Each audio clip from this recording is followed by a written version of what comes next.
Hello out there. It's your boy Ant Mo. Anthony Moore for those of you who may not know for sure. And welcome to the Mind of a Man Network. And more importantly, welcome to You Gonna Get These Sports, bruh. If you're a first time listener, you come on back round now. You hear you show them boys how you do it up in Harlem there, boy. And if you are a part of the faithful few, I love you from the bottom of this beating corazon. That's heart in Spanish for those of you who may be wondering. But listen, man, I'm sorry for the long wait here, but you still gonna get these sports, bro. Now, if you are wondering, what is you gonna get these sports, bro? I'm glad you asked. So, welcome to You Gonna Get These Sports, bro. We speak for the anti-fanatic fan. We call it like we see it and worry about the consequences on the bike end. Hot takes are only hot takes if they are wrong. If they right, then we just know what we talking about. We are loyal to who is loyal to us. And fandom is not given, it is earned. But either way, you're going to get these sports, bruh. You feel me? Thank you so much. Thank you so much. You're far too kind. Now, listen, like I said before, I am your host, Anthony Moore, and Mo, for those of you who may know for sure. And I love y'all a lot because this is like a 15-hour day for me so far. And we're going to keep it going. We're going to give you a good show. We're not going to let anything stop us from keeping that energy on a whole nother level. You feel me? All right. So with that being said, if you have seen this thumbnail, you're in the right place. Big Hurt, Jalen Hurts, has yet again shown us that he is who we thought he was. Now, if you want to crown him, then crown his ass. Shout out to anybody who knows about that famous rant. But he was who we thought he was. His coach, his star-studded receiver, all of these things are a product of not having a run game. You successfully ran your running back into the ground at the Super Bowl and that whole Super Bowl season. Congratulations, because if you can't get another guy in there, and if you can't get a better quarterback to be able to decipher what route trees look like and actually get it to good receivers, none of these things matter. So with that being said, let's check out the comments real quick. You feel me? Let's start from the top, even though we know Drake said we started from the bottom. Now we're here. We got that boy Randy C. Mays in the building, said, yes, sir. In the building, straight from the egg. Smash that like. Smash that share, you feel me? And make sure you smash that subscribe button. Hit the notification bell, because we want you to know every time we got something going on the network. You feel me? And then he said, drop your city in the chat below. You know what I'm saying? Let us know where you from. Are you an Eagles fan? Are you an Eagles hater? Are you a part of the NFC East? I'm a Dallas Cowboy fan. I'm going to let you know now. But I do call it like I see it. It is what it is. So drop your city in the chat. Let us know where you're from. And then, of course, we got Ms. Reese on the phone today. Maybe you're always on the phone. But she's a part of the faithful few. I love y'all from the bottom of my heart. Hey, hey, hey. But listen, let's get into it, man. Let's talk about these Philadelphia Eagles. Let's talk about Jalen Hurts. Let's talk about A.J. Brown. And let's talk about Nick Sirianni. So this season is successfully over for your Philadelphia Eagles. They take a loss in the wild card round of the playoffs. And I got to be honest with you. Does my heart happy? Does my heart really good? I don't care if you don't like it. I don't care if you're an Eagles fan. If you butt hurt, it is what it is. We good. You feel me? You guys, I can't say what you should or shouldn't have done, right? Like most fans, you know, like I said, we are anti-fanatic over here, meaning we are not blind to the fact of anything that may be wrong with our teams. We're not blind to the fact of deficiencies, right? Whether that be coaching, quarterback play, etc. Okay? If any of you are Cowboys fans and you have watched what this team has become over the year, you know, the ups and downs, how Jerry sold us a bill of goods that was pretty bad, then you understand that we can't continue to make excuses for not winning over the past 30 years, right? So when we look at the Eagles, what can I say? Jeffrey Lurie, you are a fantastic general manager. And for all intents and purposes, you appear to be one of the greatest GMs we've ever seen.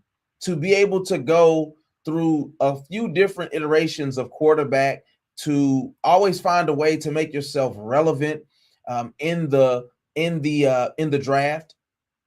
I mean, getting Jalen Carter and then going in and getting Nolan Smith. I mean, all of these things that you seem to do.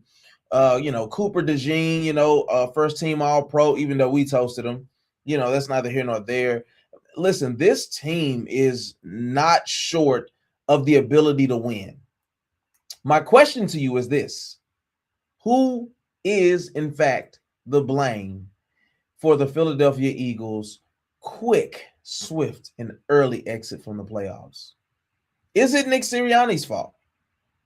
Is it Jalen Hurts' fault? Is it A.J. Brown's fault? Or is it a mix, an amalgamation, as I like to use my words? Is it an amalgamation of all of those things? Now, this is what I will let you know. If you look, here's a stat, and please put this in the chat. If you know football, if you understand anything about your Philadelphia Eagles, if you understand anything about the quarterback position, how certain quarterbacks are successful and how some fail. If I said one, maybe two stats, could you tell me, if you could guess, if the Eagles won or lost a game, any game? If I said they played 18 games, which is essentially what happened, right?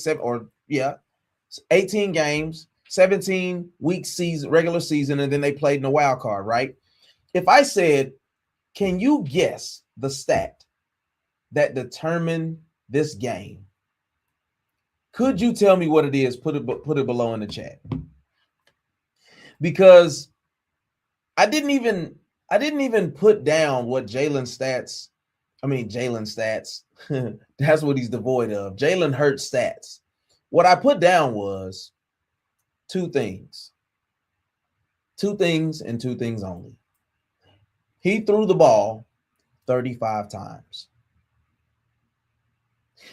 If we were being honest, if we looked at Jalen Hurts and his career, if they would be more likely to win if he ran the ball 35 times than thrown the ball 35 times. This is a powerful kid. He's a great kid for all intents and purposes. Not to say he's like super, like he's 18 years old or anything. I'm just an old man. But he's a great kid. Married, shows up the right way, coach's kid, leader for all intents and purposes in certain arenas, whether we talking about in the locker room or in the weight room, that's a whole different story, right? The only guy that I know that can actually squat with Saquon Barkley.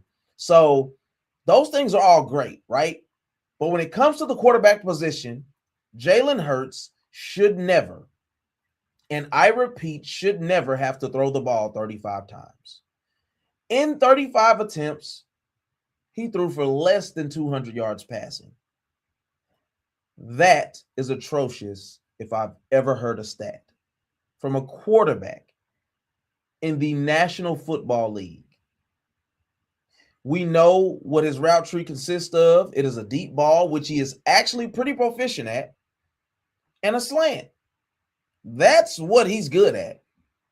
The first read, being able to see the slant man, put the ball on the money, or throwing the ball deep down the field to A.J. Brown and sometimes the other receiver. But Jalen Hurts, and I repeat this again, should never be throwing the ball 35 times in a game. Now, I've seen a report today that said he did not endorse the offensive coordinator, and he shouldn't. But let's be real here. There was a big fuss right before Jalen Hurts went on his run to make it to his first Super Bowl appearance that he had been working on his craft and that he wasn't just a runner of the football. Of course, he was able to inherit this team pretty easily because the quarterback position for them was sorely lacking.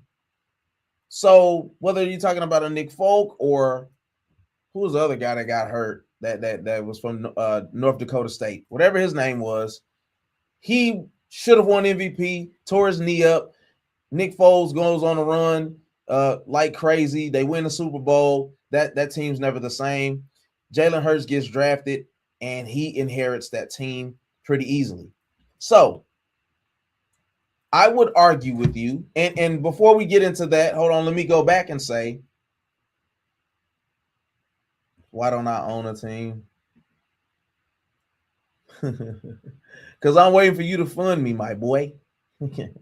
Don't be a smart, don't be a wisecrack. You know what I'm saying? Don't be a wisecrack. You tell me why you don't own a team. But anyway, before I was rudely interrupted by the Silver Wanderer. Anyway, so here's the reality. Everybody played their part in that game being what it was. Everybody. The reality is that the Eagles were a dead team walking a long time ago. Right? All the things that happen on this team, and as a fellow lover of the NFC East, I pay attention to what everybody has going on. Dallas Cowboys fan. The Eagles were a dead team walking. AJ Brown sitting on the sideline last year reading books and all of that. It was all cute. It was all fun and dandy until it turns into all of these blow-ups and, you know, more shenanigans, going on podcasts talking about how he should get dropped. And then when you actually get him the ball and he has great numbers, which means that Jalen Hurts has to throw the ball more, they lose. This is a team that is predicated on the run first and foremost. Run the ball, make the game ugly, muddy, tush push it a few times. What are the Eagles going to look like if the league decides to get rid of the tush push after this year? Is anybody asking that question? I'm just saying. That team looks completely different with those guards false starting almost every time they do it. And if they can no longer do any of that as a team, what does that offense actually look like? So what nobody wants to say or admit is that he got outplayed by Brock Purdy. Now, I'll tell you his stat line, because according to the Cam Newtons of the world, he's been a glorified game manager, right? Brock Purdy's stat line, 18 of 31. And I'm not saying this is amazing by any stretch. I'm just saying that per the numbers, it's just better than Jalen Hurts. 18 for 31, 262 yards, 2 touchdowns, 2 interceptions. Now, Brock Purdy, if anything, being a game manager, rightfully so at a certain point, when you have an embarrassment of riches, just don't give the ball away. Just don't put your team in a position to lose.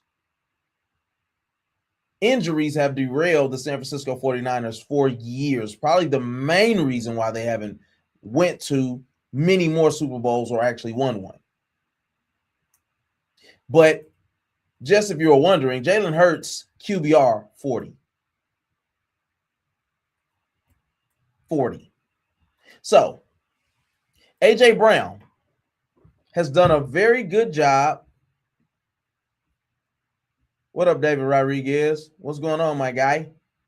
Make sure y'all hit that like button so we can get fellow-minded people in here to talk about this Eagles demise and this Packers collapse, because we will be talking Packers a little later on. We will get into the playoff picture as we see it now.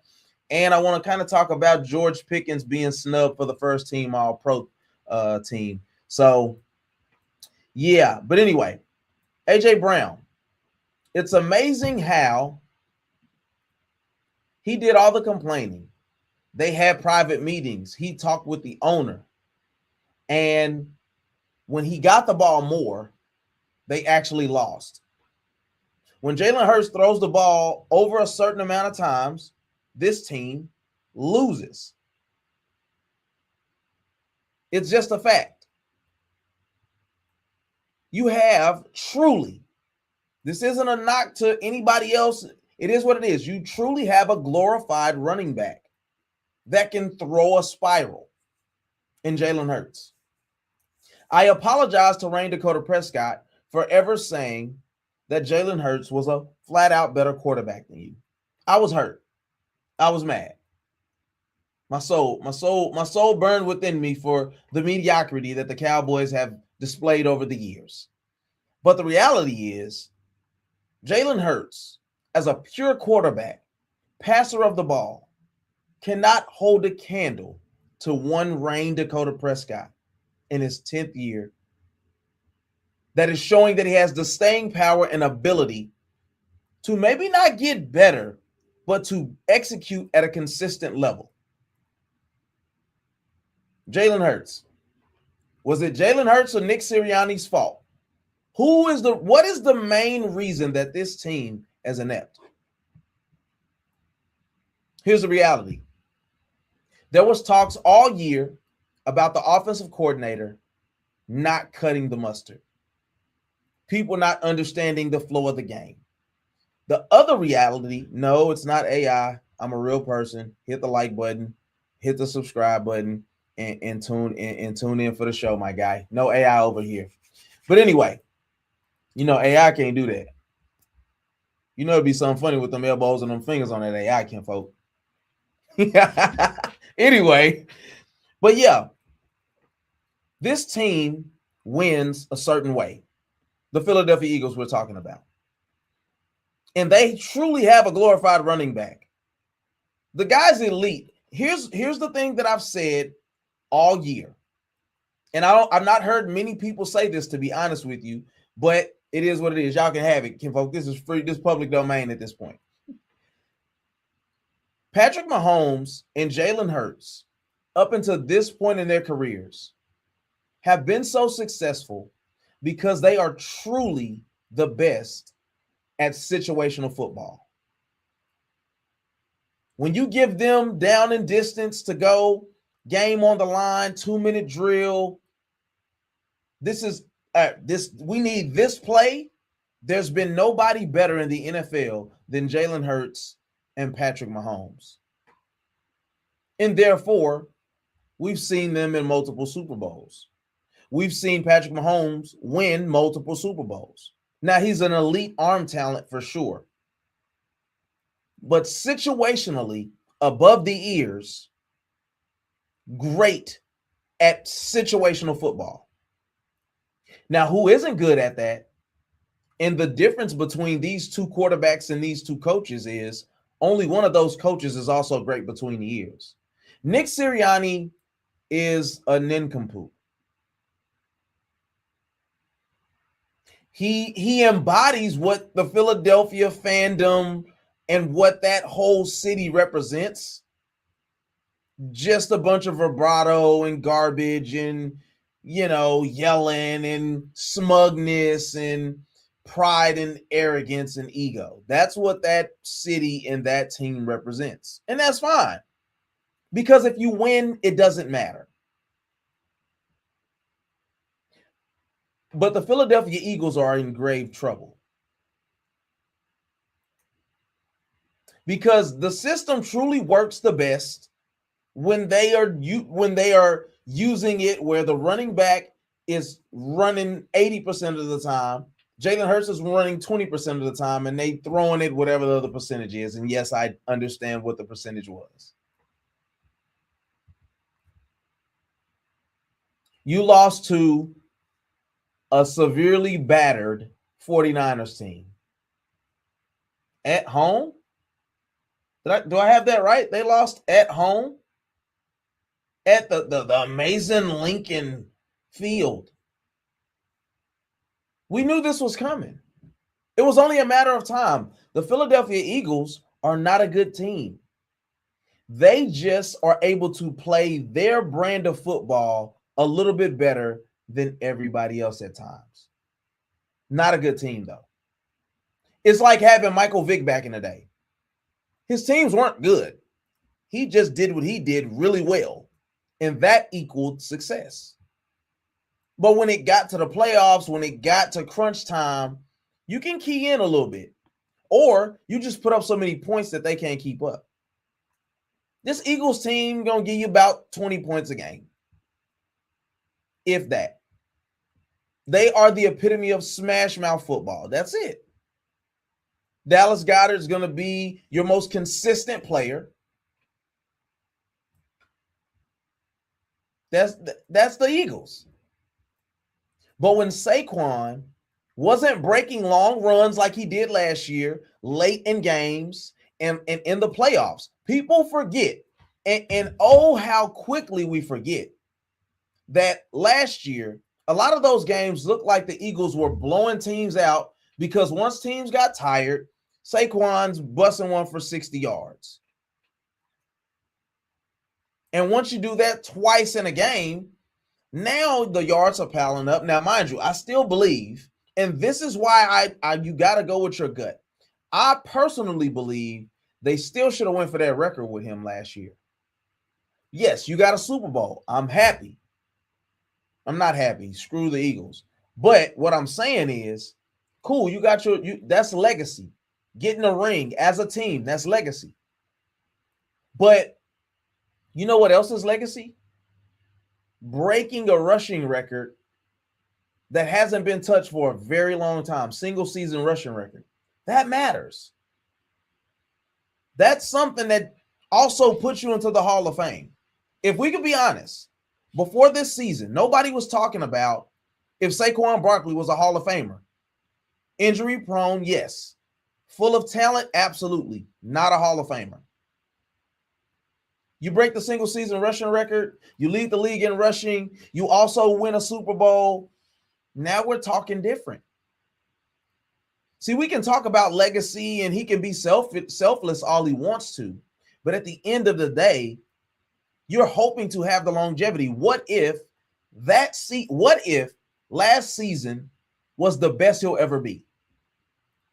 We all seen the run, turn around, open your legs, spread your eagle, all that. We seen that. Awesome stuff. But running backs don't have long careers, especially in today's NFL. 4 or 5 years tops. He spent most of his career with the Giants hurt. So what does that mean for the Eagles moving forward? What does that mean for Jalen Hurts? What does that mean for A.J. Brown, who could very well be, this could have been his last game as an Eagle? Because I don't care how talented you are, nobody wants to deal with the guy who's constantly complaining on the sideline.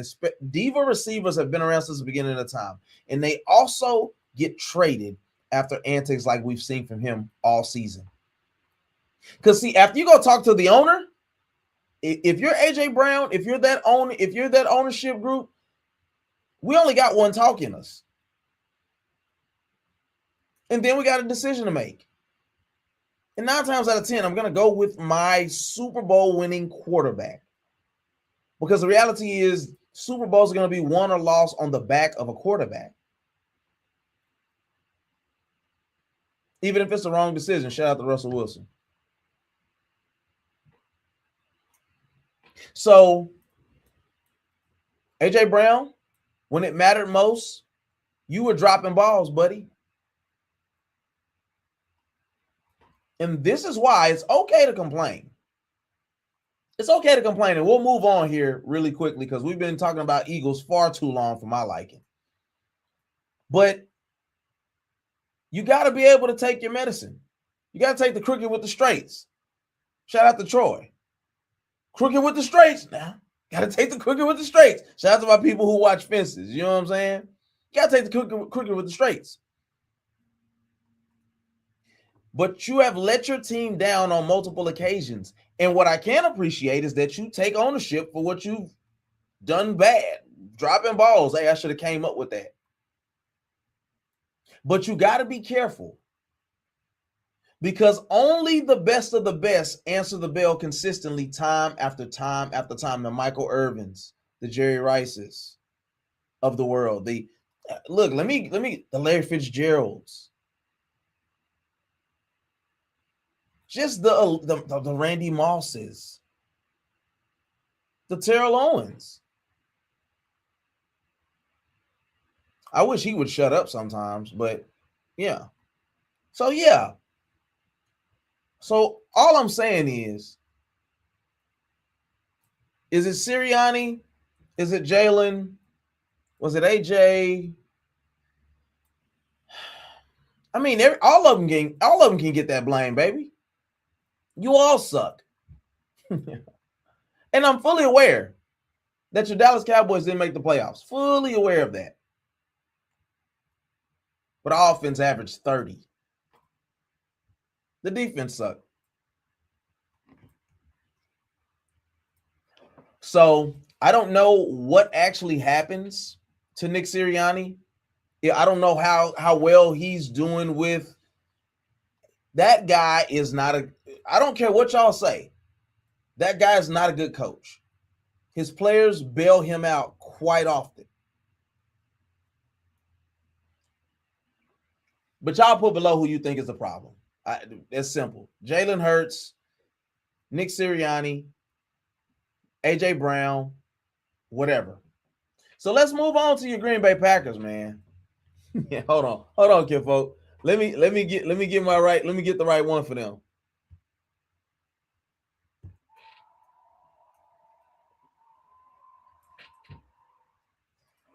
Yeah, that's for your Green Bay Packers. Now, what I can say is thank you so very much.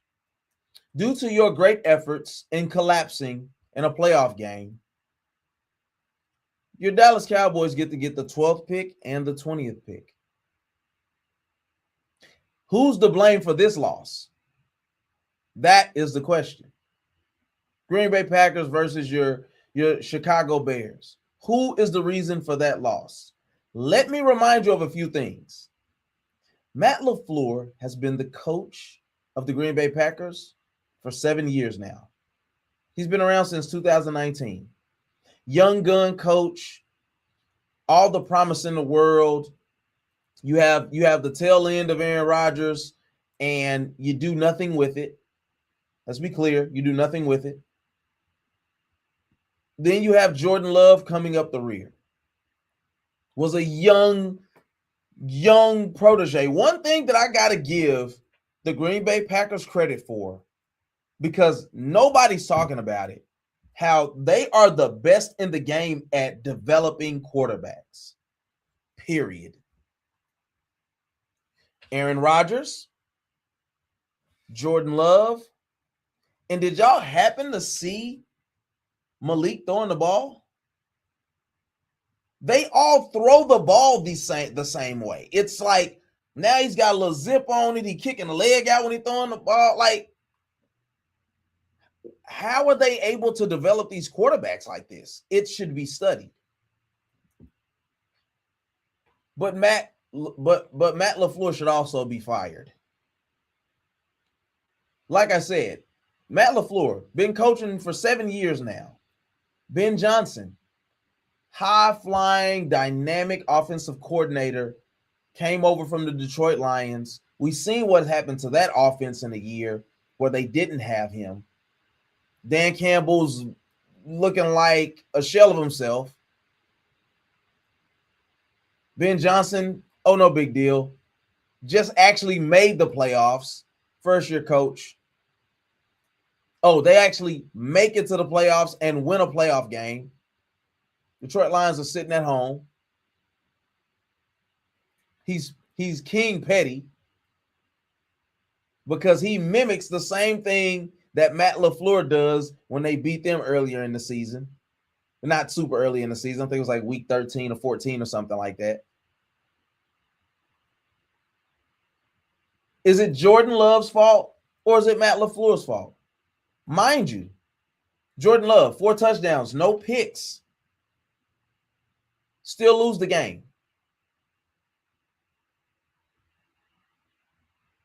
Here's the reality. Players are always going to rise and fall off the backs of coaching.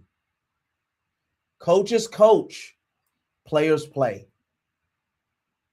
So as a quarterback, if I go out there and give you 4 touchdowns, no turnovers, no fumbles, no incredibly terrible sacks, no interceptions, how do I come away at home with the loss? How do I come away at home with the loss? It's unacceptable. Here's another fact. Here's a fun fact about the last 2 times that the Green Bay Packers and the Chicago Bears played. Green Bay gave up 44 points combined in the fourth quarter and in overtime. I don't care if Matt Lafleur is not a defensive coach. If your quarterback is putting you in a position to win as a head coach, you have the final say-so and authority to dictate what happens or doesn't happen late in a game. 44 points, and let me break that down. 25 or 26 of those points were given up on Sunday. 25, 26, I think it was 25. 25 points in the fourth quarter on Sunday. That's despicable. And then I think they gave up like 13 in the fourth quarter in week like 15, and then in overtime 6. That's preposterous to give up that many points to a rival in a must-have game. So Ben Johnson in his first season successfully beats Matt Lafleur, hot shot coach, 2 out of 3 times, including a playoff victory. It's time to get them papers, baby. It's time to move on. And then the question is going to start becoming, is Jordan Love ever going to be able to consistently be the quarterback that you need him to be? The last couple of years, I drafted him in fantasy, of course, and he hasn't helped me not one bit. He's incredibly inconsistent, and he gonna throw you a pick. All you gotta do is ask. He'll throw you a pick. So Jordan Love, who made it to a NFC championship, am I wrong? NFC championship 2 years ago? Now I get it. We could say, well, you got to give Matt Lafleur credit for making it to the NFC championship. For sure. Whatever. But you don't lose to a rookie head coach with an unproven quarterback, no matter how talented he may be. They dictated and controlled this game. Do you not realize that in the last 2 games, Packers versus the Bears trailed the entire game until the fourth quarter? You realize that, right? So you bought the bottle of beer at 11:45. Yeah. It's movie references. You got to catch up on these movie references. But anyway, I think Matt Lafleur, I think his time is come and gone. See, because when you have a coach like Raheem Morris, who didn't get an opportunity to make any mark in Atlanta, and then they're already interviewing John Harbaugh, you got to be kidding me. But Matt LaFleur can, and here's the difference. Harbaugh has at least won a Super Bowl. I don't care how long ago it was. He's at least won a Super Bowl. LaFleur ain't won nothing.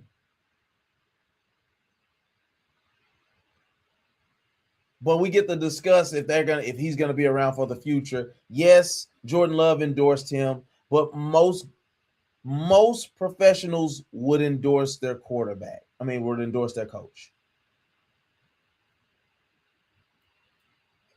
But Matt LaFleur losing to a first-year head coach, losing to a very inconsistent. Let's not forget Caleb Williams is very inconsistent himself. He's had a lot of "what are you doing" moments. So to lose to a guy that's never made it to the playoffs, let alone won a playoff game. Jordan Love has won at the highest level. Not a Super Bowl, but he's won in the playoffs. Put a 40 burger on the Dallas Cowboys. Y'all can't beat Caleb Williams. You acquired Trevon Diggs with his one play, and he was playing 15 yards off the receiver, and then the receiver still tripped over him. I don't know what's going on there. You got Michael Parsons. I mean, he got hurt. Rest up. What's the problem?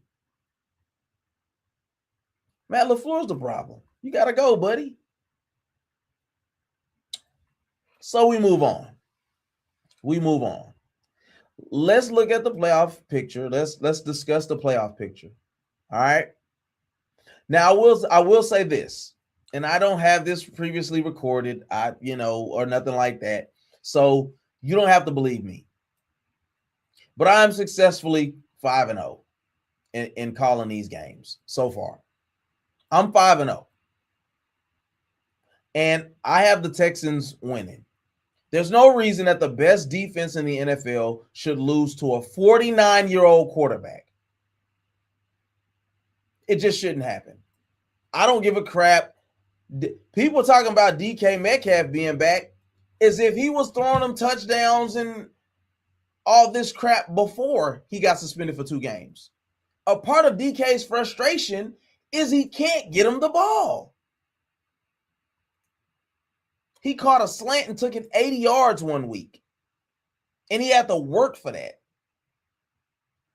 He's the most athletic guy on the field, and Aaron Rodgers can't get him the ball consistently because the offense is garbage. So anyway, I digress. The Rams versus the Panthers.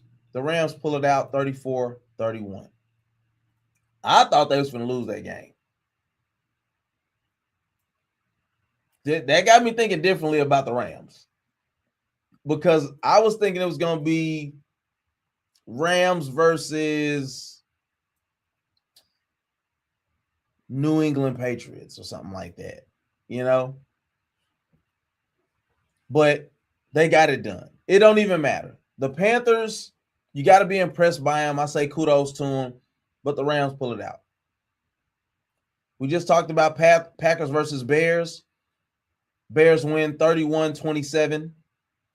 Take the lead, score 25 points, do their thing. Bills versus the Jaguars. The Bills pull it out 27-24 to win that game on a late pick from Trevor Lawrence. Now, let me tell you this statistic. Brock Purdy and Trevor Lawrence with darn near the same statistics.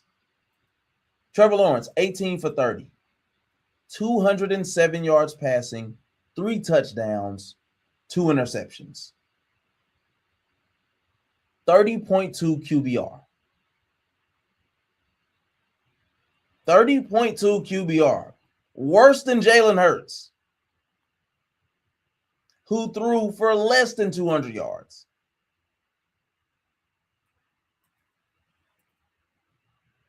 Eagles versus San Francisco 49ers.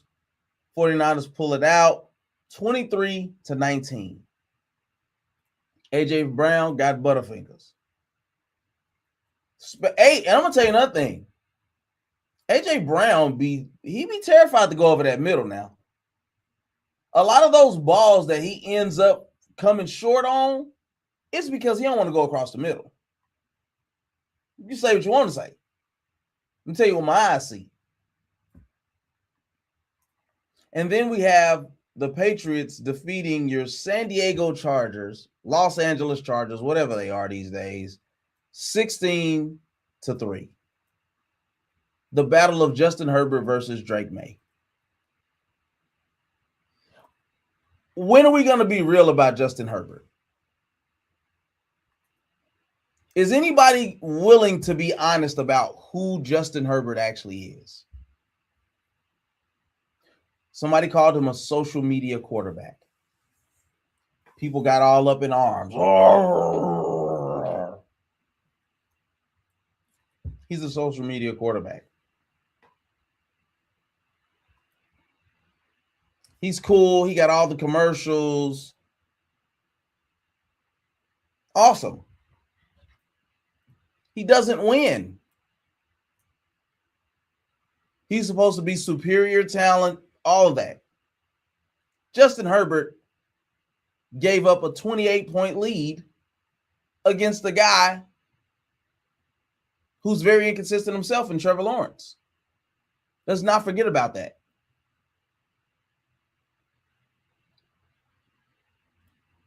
Justin Herbert just lost to a second-year quarterback in Drake May. We have to start being honest about who this guy is. Can he make great throws? Sure. Did I see a lot of promise after what he did in Sao Paulo and all of that against the Kansas City Chiefs first game of the season? Yes, I was impressed by it. And I thought that was going to be a turning over, not a changing of the guard, because Patrick Mahomes is here to stay. But I thought that was going to be a turning point in his career to say, hey, I'm here to stay. Justin just cool, man. He's not mind-blowing as a quarterback. He just all right. Now, the league may get lucky because Patrick Mahomes may not be fully healthy and ready to go again. But as long as that dude's healthy, he's spectacular. He's amazing. He's a savant. He is one of the most talented quarterbacks we've ever seen. And Justin Herbert, Trevor Lawrence, Josh Allen, Lamar Jackson. Joe Burrow was hurt for most of the season. This is all going to be your opportunities, or was your opportunities, to show what you can do in the absence of the greatest quarterback of y'all's generation. So now, Josh Allen, you get to go to New England. No. They go to Denver. Another quarterback, great defense, questionable skill set. Let's see how you perform. Whoever wins this game tonight, they are the ones who actually go on to play the number one seed. No. Drake, no, they go on to play the Patriots. I think Denver's number one seed. I'm sorry. That's my fault. 16-hour day. It is what it is. But anyway, my final pick. So just for those of you who may not know, Rams, Bears, Bills, 49ers, Patriots all got a dub today. I mean, got a dub in their playoff game. The Texans are up 16-6 in the fourth quarter. 11 minutes left. Stick a fork in them, baby. They're done. Now, let me be very clear. I was one who said, oh, wait, the Texans got that off of a fumble recovery. Sacked. Aaron Rodgers got sacked, fumbled the ball. They give up a touchdown. To Will Anderson, who, after they drafted their quarterback, talking about the Houston Texans, after they drafted their quarterback, CJ Stroud, they traded back into the first round to get Will Anderson. Now it's working in their favor. If CJ Stroud could ever put it together somehow, whatever that looks like for him, the Houston Texans could go win it all. Not because they got amazing running backs and receivers, but because they have the best defense and a quarterback that should be further along than what he actually is.